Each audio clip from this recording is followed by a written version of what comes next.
যদি আল্লাহ সবাইকে রিজিক দান দেন তাহলে মানুষ কেন না খেয়ে মরছে?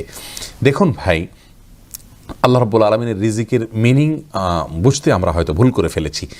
আল্লাহ রাব্বুল আলামিন প্রত্যেকটা ব্যক্তিকে রিজিক দেন, আর এই রিজিকটা ততদিন পর্যন্ত দেন যতদিন পর্যন্ত তার হায়াত আছে। আপনি অবশ্য না খেয়ে মরা বলতে আপনি হয়তো মনে করতে পারেন যে কষ্ট করছে, না খেয়ে থাকছে। আল্লাহ সবার জন্য তো সমান হারে রিজিক বরাদ্দ রাখেন নাই। কাউকে হয়তো রিজিক কম দিচ্ছেন, কাউকে হয়তো রিজিক বেশি দিচ্ছেন, কাউকে আল্লাহ রাব্বুল আলামিন সুখে রাখছেন, কাউকে আল্লাহ তাআলা দুঃখে রাখছেন, কিন্তু রিজিক সে ভোগ করছে। সে যে শ্বাস প্রশ্বাস নিচ্ছে, এটাও তো একটা রিজিক আল্লাহর পক্ষ থেকে। সে পৃথিবীতে বেঁচে থাকছে, সেটা একটা রিজিক। হ্যাঁ, আপনি বলতে পারেন যে তার উপার্জন কম, সেক্ষেত্রে আল্লাহ তাআলা দায়িত্ব নিলে উপার্জন কম কেন?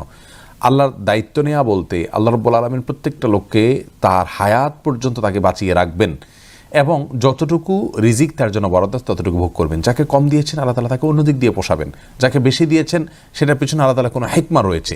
বিধায় মৌলিকভাবে আল্লাহ তাআলা প্রত্যেকটা মানুষকেই রিজিক দিচ্ছেন। রিজিক এই শব্দটির মিনিং অনেক ব্যাপক, সেটি আল্লাহ তাআলা সবাইকে দিচ্ছেন এবং দিয়ে যান।